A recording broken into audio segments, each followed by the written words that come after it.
Welcome to the Runna Podcast. I'm Ben, head coach. And I'm Anya, international marathon runner.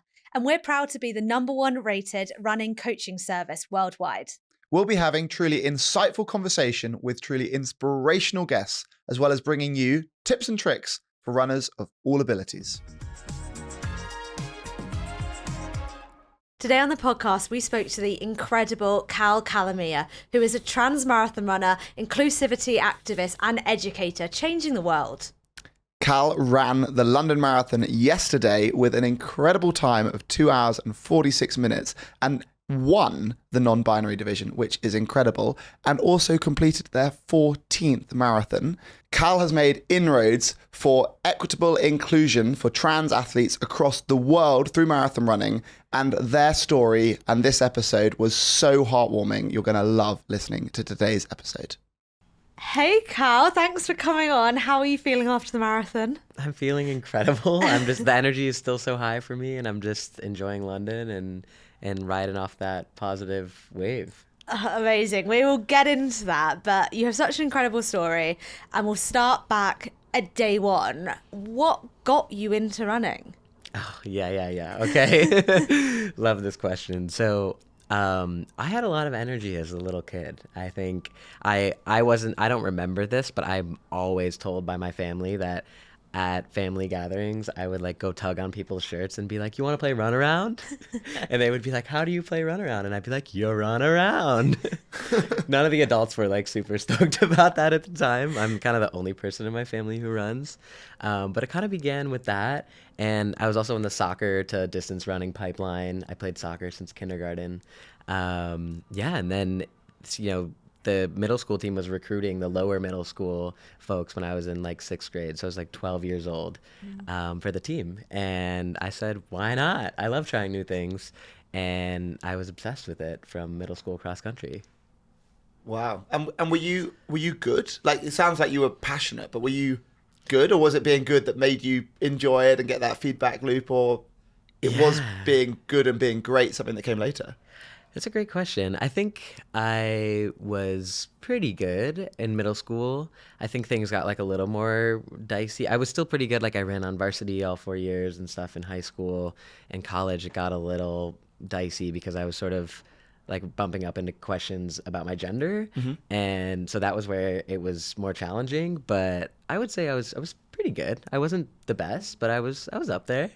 Wow. Yeah. And I guess, how did you find kind of identifying that maybe your gender was different to a lot of those around you at school, and how did you navigate through that? And was running an outlet that could give you joy and clarity, I guess? Yeah, I think that's something I love so much about running, that even, from a young age, it was like this way that I could have my own space, my own bodily autonomy. I could feel confident and like kind of free to be myself. And as I think in middle school, I think it's the same in many places. Like, it's chill to kind of be yourself and do your thing. Around high school and college, there's a lot more social pressure to conform to different like gender dynamics. So that was what was hard. I was running on the women's team in college, and I was like kind of uncomfortable, didn't really know why, didn't have the words or understanding to, grapple with who I really am at the time. And so that made it like difficult to enjoy running in the way that I did when I was younger. And it wasn't until I graduated and moved to San Francisco and sort of started finding community that I found my way back to running in a way more meaningful and exciting and aligned way. That's a lot to like go through. So did you stop loving running as much in that time, or was it always a constant there? You said you kind of got back to it after. Yeah, that's a great question. These questions are fantastic. I did stop loving running quite as much, and it was really devastating because running for so long had been sort of my outlet, and I developed such a negative, anxiety-ridden experience with it. I think some people experience this in general, playing college athletics, at the university level, at least in the United States. Like, it's really intense, and it's there's a lot of pressure and not as much reward as there feels like there was, in high school or lower ages. So it's that also combined with being like, who am I and how do I fit in with these people that I like, but I just don't feel like I'm quite like them. And it was very like women over here, men over here. And I was like, I don't know. So that was tricky. And I definitely felt like I had to step away from running to redevelop a healthier relationship with it. And otherwise, I think that's what actually saved my relationship with running was my ability to walk away and say, this no longer feels healthy and happy. Wow. And how long did that period of time take where you walked away and you weren't quite sure how you sat in this landscape before you worked out exactly who and where you sit in with that? Yeah. To then maybe feel more sure of where you sit in and then be able to return to running. How long did that period take? Because I know it can be such a long period of self-discovery and then not only self-discovery, but then being able to like share that externally as well. Yeah, I would say like maybe a year and a half, 2 years. And I still would go for runs here and there, but I didn't train for anything. I didn't take it that seriously. Like I kind of knew that I needed to only run when I wanted to run and how I wanted to run. Yeah. And over that time, is that where you were able to then start taking hormones and going through surgery, or how has that transpired? And is that the same timeline, or did that come later? Yeah, it was like, I think the first big thing for me actually was I cut my hair really short. I used to have really long hair, kind of like yours, maybe even longer, who knows? And I remember asking my friends and the people around me, should I do it? And they were like, don't do it. And kind of people wanted me to like be this version of myself that I had previously been. But when I gave myself permission to like take that small step, it led to this like trickle down effect of like, what else am I going to do? And I didn't know off the bat when I had that big haircut that I was trans, but once I moved to San Francisco, I met people, I learned what being trans was. I saw what the community was like, and I just immediately was like, I am that. And that kind of spiraled me into the process of researching, what my options were to transition. And and then I started doing it. I started taking testosterone and had top surgery, and it was, a few months after that, I felt like maybe I'm going to go for a run. And I'll never forget the first time that I ever ran with no shirt on. That was like amazing. It was the most euphoric feeling ever.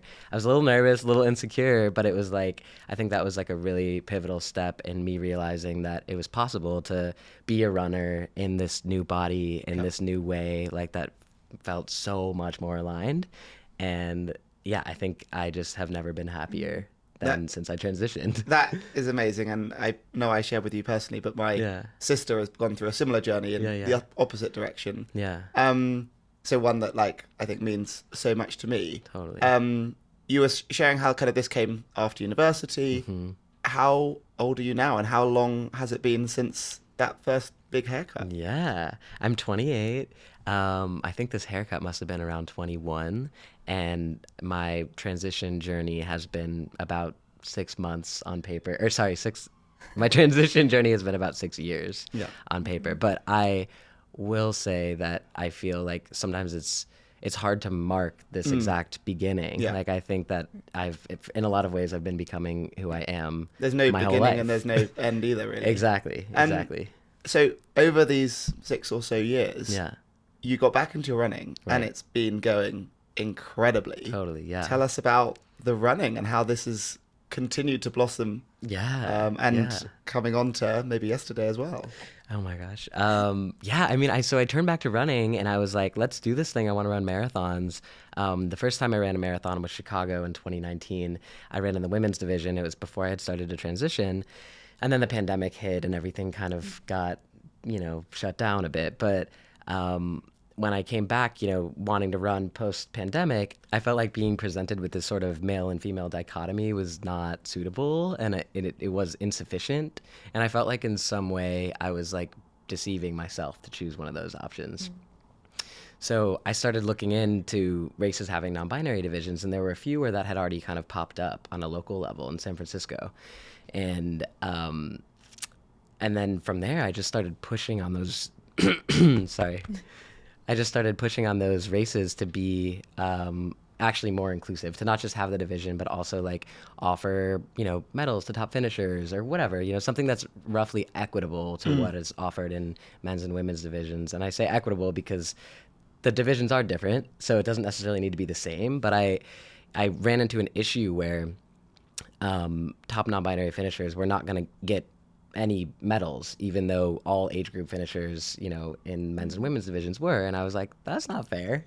Why would you sign up under something where you can't possibly be celebrated for your achievements, right? So yeah, I've been working with races on that level, and then it really kind of expanded. So I remember at first being like, the Boston Marathon, it would be amazing if I could get the Boston Marathon to add a non-binary division. And I reached out to them, and shortly thereafter they were like, let's talk about it, let's see what we can do. And it was so surprising to me, but I realized just how much was possible and how powerful that was. And now all of the World Marathon majors have a non-binary division, which, again, I thought this might take 5 more years, looking at Tokyo or something like that. You just don't know.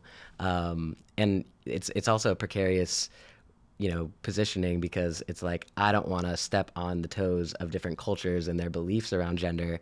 But I do think that, the liberation around gender is important for all of us. So yeah, so now I'm here.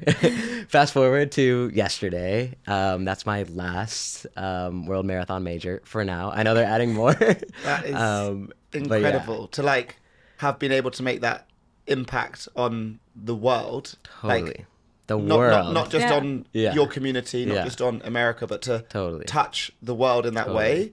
And then to go and do a victory lap in each one of these cities around the world. It's amazing. Must have been, I'm actually getting goosebumps saying it, must have been the most incredible feeling doing each one and finishing yesterday. How did yesterday go? I'm just so over the moon. I'm really ecstatic. I think for trans people in particular, so often we don't see examples of what's possible for us. We don't see successful, thriving trans adults because we just see hateful rhetoric in the media. And so I am blown away by the fact that this has happened in general. And I'm still a little bit in disbelief. And I'm so proud and so excited. And yesterday could not have gone better. Being out here with the Runna team has been phenomenal from start to finish. I've felt super celebrated and super connected with a bunch of amazing athletes and creators and people that work on the Runna team. And it's just there was that, and then I toe the line, and it's just a little bit warm, but a absolutely beautiful day, and the crowds were incredible. The atmosphere of this race was really unlike anything I've ever seen before. And I heard it was good, but I didn't know it was going to be this good.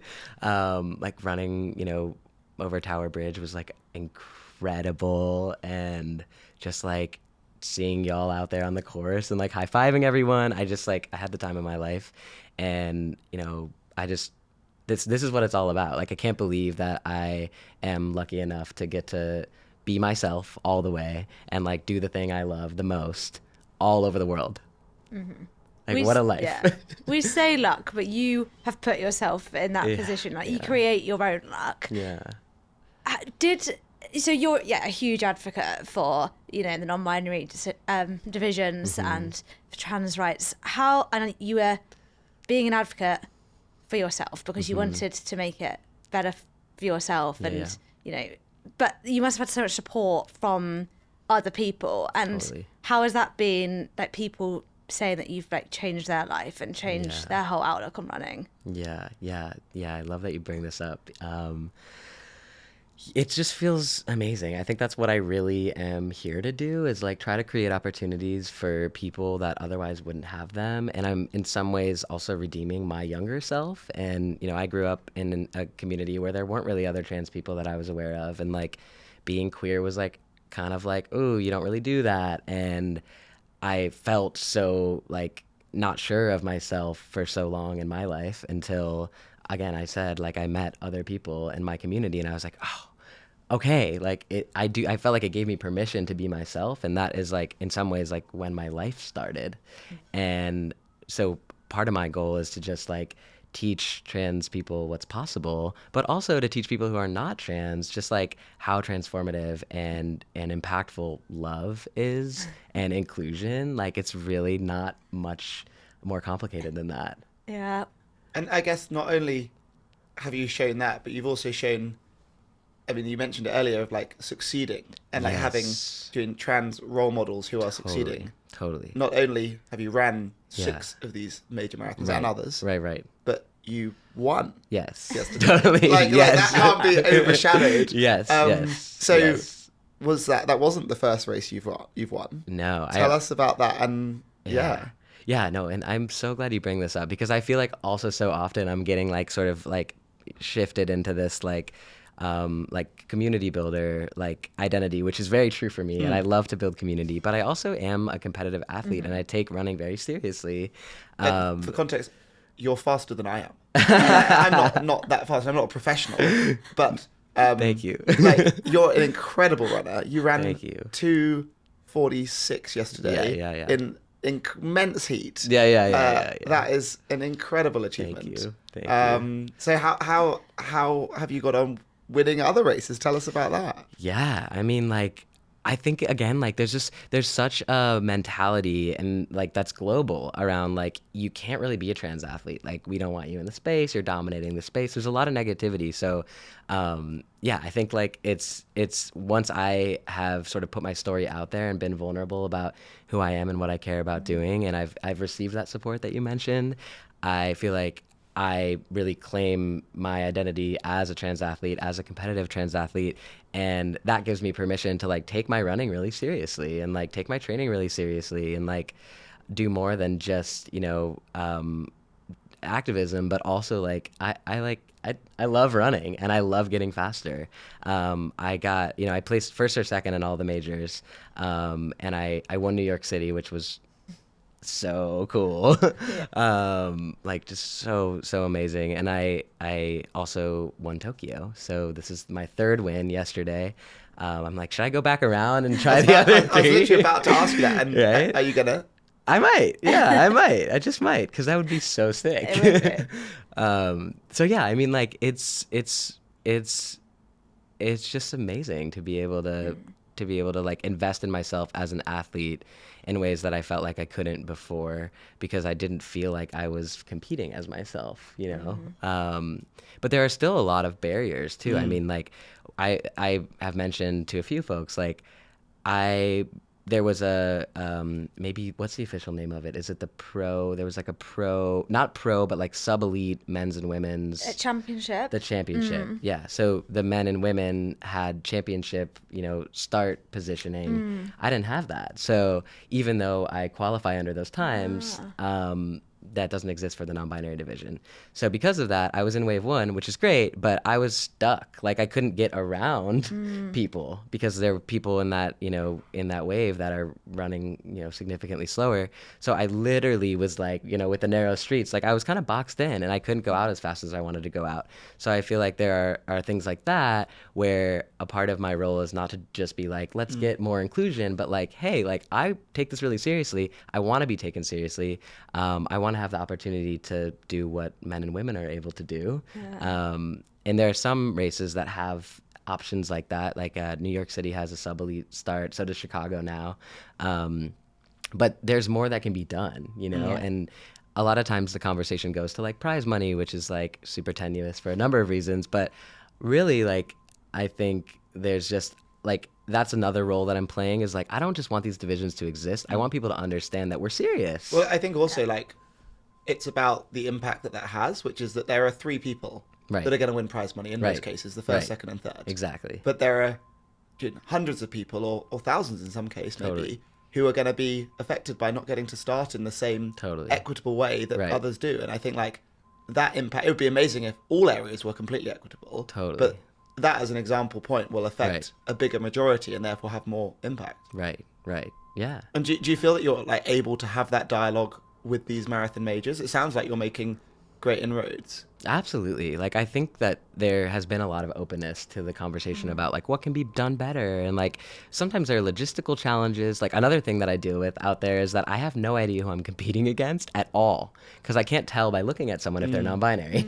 And you know, they might be starting together. Exactly, right? There could be, and I don't know. It's not like the field is like announced like it is for men's and women's division. So I'm just kind of like, I have no idea. So I have no idea if I'm winning. And I actually across the finish line. Yesterday, I was like a little disappointed in my time. I was like, this kind of sucks. And then I found my friends, and they were like, you won. And I was like, oh, okay, we're all good now.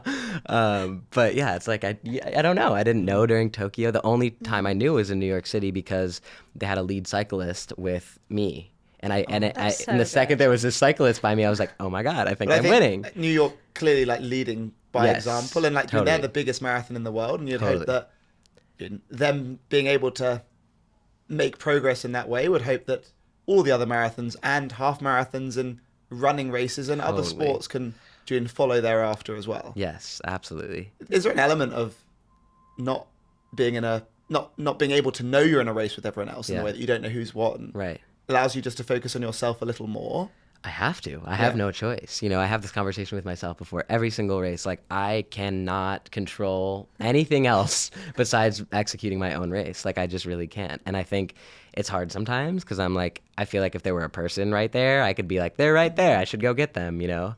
And sometimes I find myself sort of evaluating, like, do you think any of these people are non-binary as I'm running by them? Like, it's a different game, you know? There have been a few times where I've known who I was competing against, at least one of the people, and I've seen them and I've passed them and I've been like, okay, at least they're not beating me, but there still could be someone else ahead of them, you know? So yeah, it does help me just have, you know, trust. I think all runners do this to some extent. Like, I'm sure you have experience with this too. Like, you don't know what kind of day everyone else is going to have, but like, if you have your best day, it's kind of the most you can do, you know? When it does get tough, do you think back to where you've come from and use that as like motivation and just be really proud? Absolutely.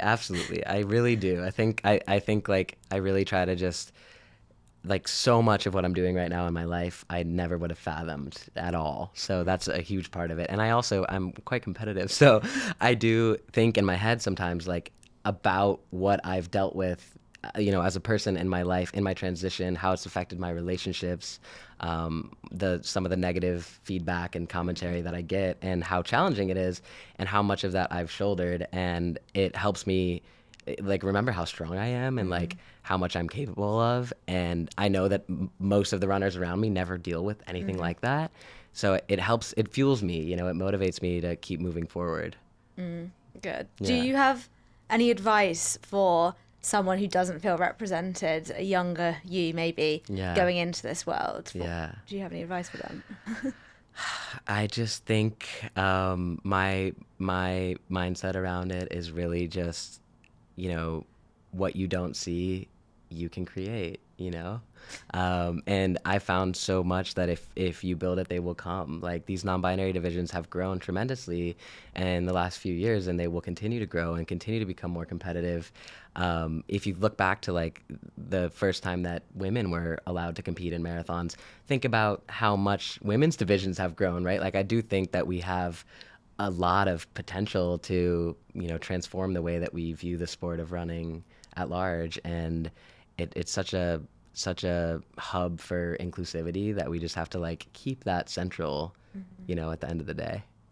I guess within the journey, there's been so much progress, but progress isn't always linear. A bit like someone's marathon running, or we don't just have a beautiful upward curve to the right. There's step backs, and where maybe on a month by month basis, or doing new legislation that comes through that maybe sets progress back.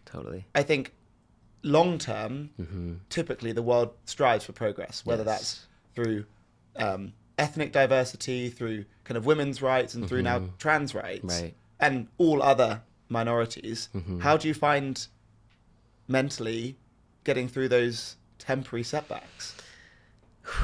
I gotta tell you, it's not easy. Like, and I'm really glad you bring this up, but it's not easy. And I think like so much of the rhetoric around trans athletes, particularly around trans women, but it also does affect trans masculine folks, is really just about all the advantages we have. And it's so ironic to me because it's actually so hard to get on a start line when people are like trying to boo you off that start line. And like, you know, being under attack, by the government is like, yeah, it weighs on you, you know, and rejection from family. Like there's so many things that we deal with that other people don't have to deal with. And I think a huge factor around in the debate around fairness is really just like social and emotional impacts of being a trans person in the world right now. But remind me of your question, actually. Well, yeah, you're such a positive person. Yeah, that yeah. How do you share that? How do you foster that positivity and Yeah. get through hard times? Yeah. I think like a huge way that like transphobia attempts to work is by really isolating trans people and making us feel like we're bad, we're alone, you know, we're not a part of anything. So for me, a solution to that has been really just like community building with trans folks, but also with just allies and like people that are like, you know, don't even care and just want to be in the running space with you, right?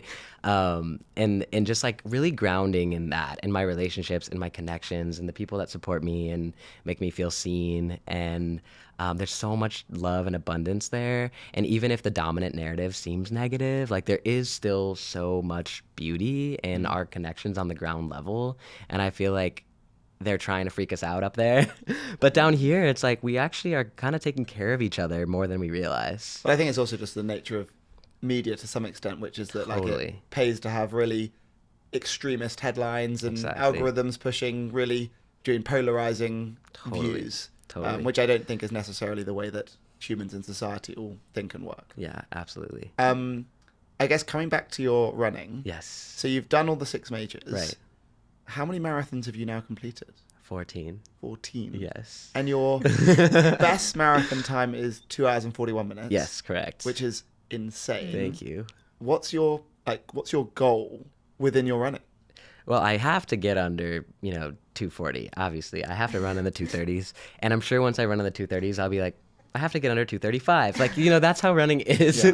And I love progress in general. Like, I love how you were talking about that on sort of like the macro level, but on the micro level in my personal life, I'm just like, I love to continue to see what I'm capable of.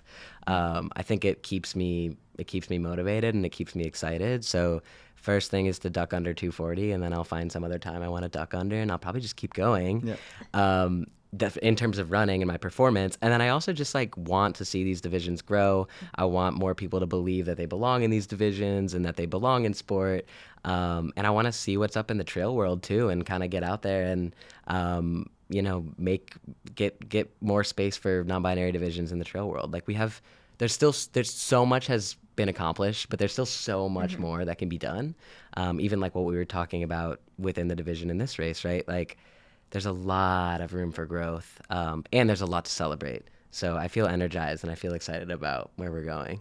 I guess one of the things you have achieved is your run club, your Yes, non-binary run club. I guess yes. that would be a good first, easy step to making Totally. people feel Yes. included. Yes. Tell us about your run club. I love my run club. It is the most beautiful thing. It's largely an affinity space, so it's mostly trans and non-binary athletes.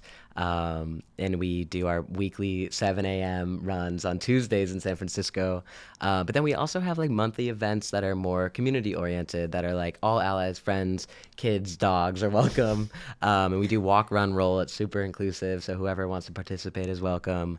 And it's just this amazing experience. I think a lot of people don't understand, like, running, though it's largely individual, it's also quite a team sport, right? Especially if you're doing cross country or track.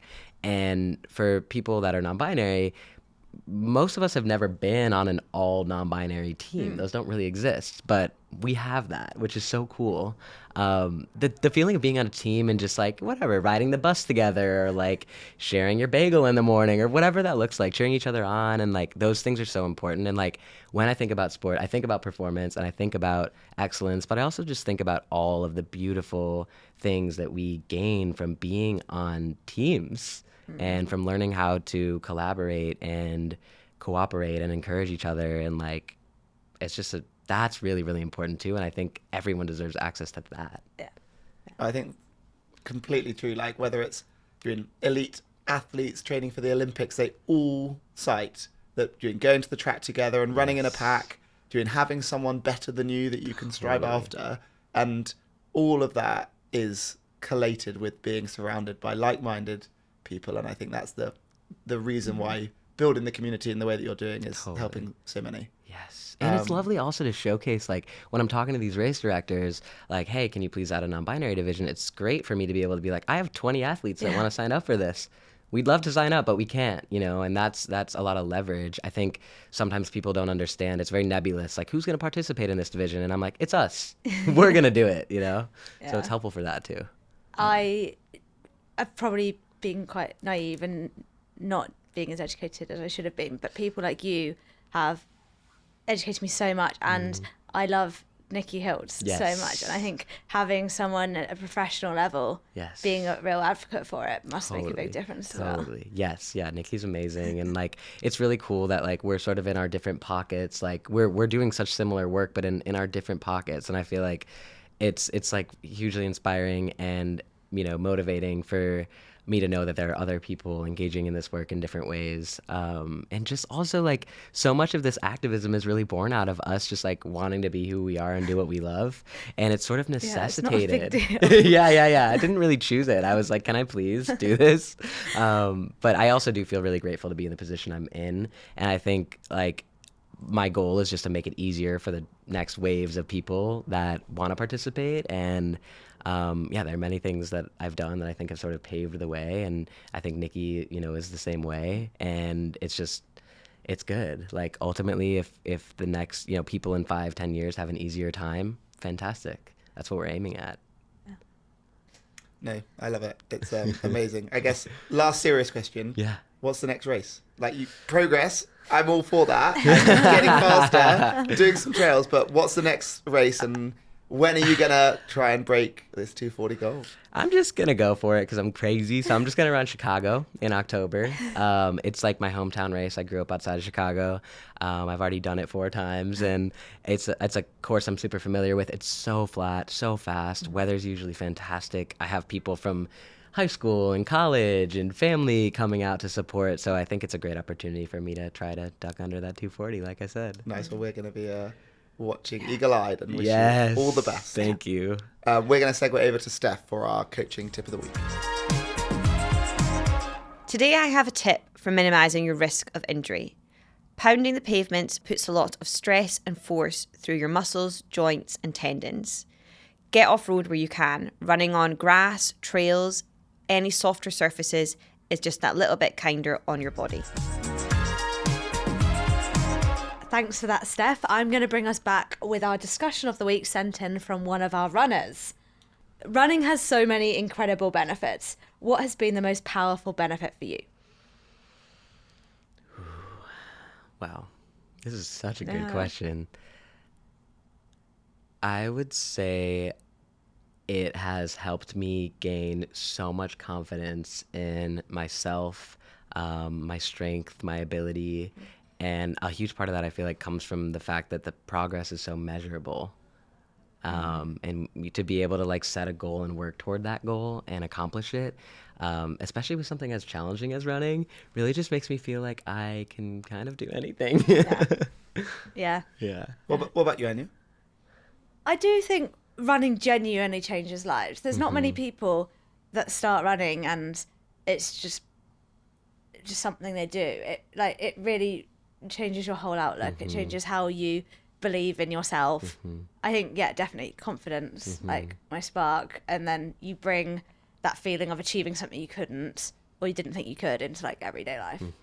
I think like almost for the three of us, like it's very similar in the way that it has actually changed all of our lives in very different ways, but very similar ways, that it gives us a lot of happiness and health. Totally. But it also gives us a huge amount of identity and to some extent like purpose with the world in all of our different ways, and doing, whether that's doing, making progress through society, whether that's inspiring so many other women, or whether that's doing, hopefully me helping some little runners out there get a bit faster and stronger. Like I think like it's amazing what it can help for us in such a big way that it's to some extent our careers as well. But it really is just a lovely way to make friends and to have a happy day, you know. Like I think fundamentally I don't think anyone, and it's people say it as a quote all the time, but like, no one's ever been on a run and regretted it. You don't regret. The only run you regret is when you don't do. And I think like that is the best bit about running, is that like somehow it makes your day better. And it's kind of weird because sometimes it's raining and it's hard, but it still makes your day better. I think that is the best bit about running, hopefully. Yeah. Some people listening go and do a little bit more running. But no. Love that. Moving on, Okay. we've got some funny and, well, hopefully funny, but some sillier this or that. Okay. So yesterday, you ran the marathon. Yes. And I assume it was quite hard. You're feeling kind of tired by the end, right? Right. Would you rather have to keep going to 50 kilometers, Okay. but you still get the same time and you still win, but you have to do 8 more kilometers? Okay. Or you get to stop at the finish line, but you get your time extended to 3 hours and 15 minutes, and you lose your first place. This is so easy. I'm gonna continue. Eight victory lap, 8 kilometers of victory lap. It's not that bad. It's not that bad. I've done a few 50Ks, so I'm like, it could be worse. What would be the distance where that answer changes? Like This is a are you still fantastic going question. for 100? Like, would you have continued yesterday in the sun all afternoon for a further 58 kilometers? Can I ask a question? Yes. Do I know ahead of time that it's 100K? Yes. So, like, Okay. you're at the finish line. Right. And, like, we're there with a contract. Okay. And it's like, you must now run 100 kilometers. Okay. And you get your time and you get your medal and you get your Okay. victory. Okay. Otherwise, you can take it. Go But sit it doesn't up, really matter put how fast I run the Yeah, it doesn't 100. matter. Or you can put your feet up and give you the medal, but you didn't win and your time's been extended. I would do at least 100 kilometers. I love winning. What's the longest distance you've ever ran? In a race, 100 kilometers. Okay. Yeah. So you do 101, Yeah. 102, Yep. 150, Don't keep going. 150. 150. Would you run? I would. 108 kilometers yesterday Yes. afternoon. If I don't run the 150 kilometers, I have to get second place. Yeah. No. Okay. 150 it and is. How far? What's your number? Like, yesterday you get your medal, but your time's extended. What's your number? Like, part of me is like, oh, I don't care. But then imagine actually winning, like, Right. London Marathon. Right. Like, you'd do anything. Right, I'd do right. anything. But no, but for you, so you came. Was it sixth? Sixth Female. Yeah. So Incredible. you lose your 6th place. Your time wasn't to 36, and it's extended to 3:15. How many kilometers are you running extra to keep everything you achieved yesterday? Wow. I'd do 60 kilometres. Total. Yeah. Okay, I so would do so extra. it clearly meant a lot more to you, Cal, than did Anya, because Anya's happy to run 18k more. You're happy to run 108 more. No, very, I very. love very that impressive. question. Okay, one thing we haven't touched on. You've got lots of tattoos. Yes. Would you rather? And I'm sure they all, or lots of them, mean a lot to you, right? Yes. Yes. Would you rather get a new tattoo every day Okay. for the rest of your life, Okay. or have to remove all of your tattoos and never get another one? Bearing in mind, if you do get a tattoo every day for the rest of your life, one day you might end up as one big tattoo. Oh, these questions are like out of control.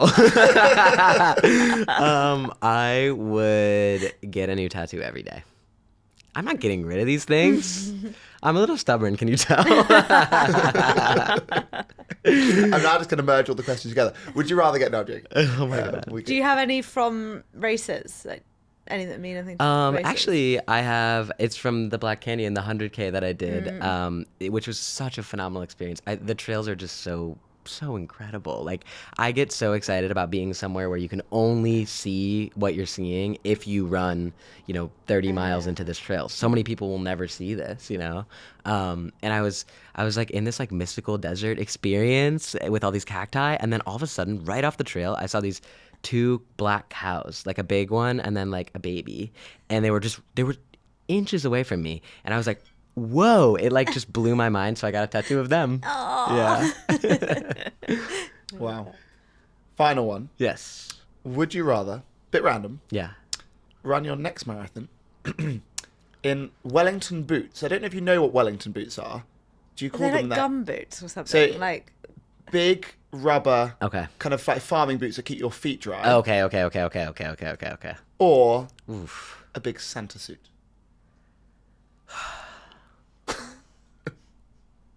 Santa suit. Like, you got to protect the feet, like the shoes do a lot for the running. Like, I feel like I'd be less impacted by the clothing than I would be by the shoes. That might be wrong. I think we then got to hope for a cold winter's day. Exactly. Now I'm signing up for like something freezing in like, I don't know, Canada or something. Alaska. I feel like maybe a Santa Claus in Wellington boots would be a great combination. Doubly hard. That would just destroy your feet, and you know it. Yeah. If you could go for one, have you got a world record? Or if you could go for one world record, Yeah. what would it be? One at a race or just anything? Any world record.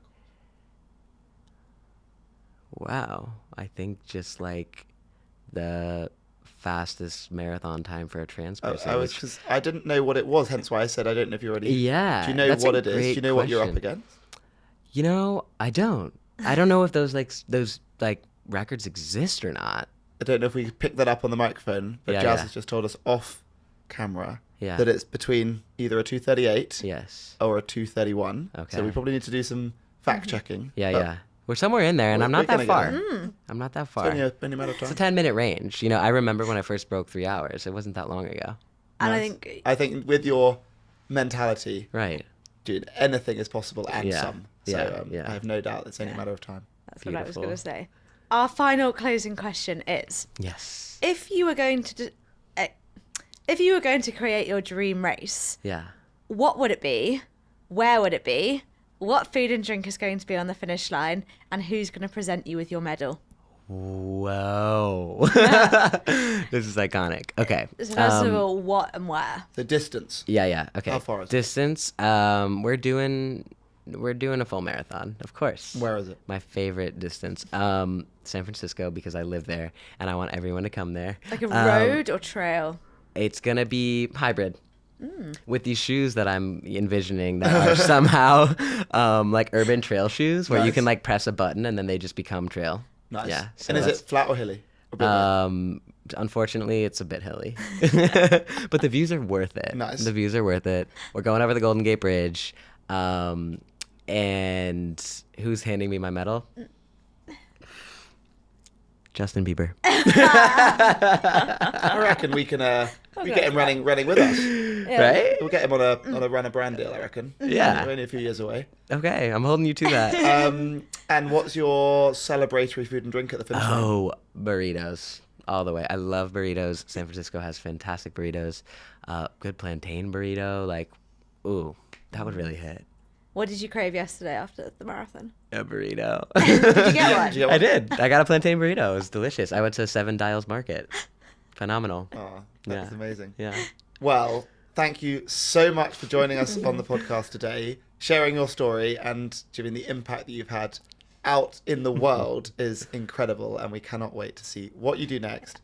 And we cannot wait to cheer you on, go get your first world record in the years to come. Let's So, go. Thank you so much, and huge well done on yesterday as well. Thank you. Thank you so much. I honestly couldn't have done it without y'all. Today's podcast is powered by Runna. Runna is the #1 rated running coaching service worldwide. And whatever your running goal, whether you're looking to do your first 5K, improve your time over the 10K, or even run a marathon or an ultra marathon, we'll build you the personalized training for you to help you get there and enjoy the process along the way. If you want to download the Runna app, you'll get 2 weeks for free with code podcast25. And if you're already a Runna customer, you can head to the premium offers section where we've got a 15% off discount for you off any of our Runna merchandise. And if you enjoyed today's episode, please like, share, subscribe. And if you loved it, give us a 5-star rating. And we'll be back next week with another inspiring guest. See you then.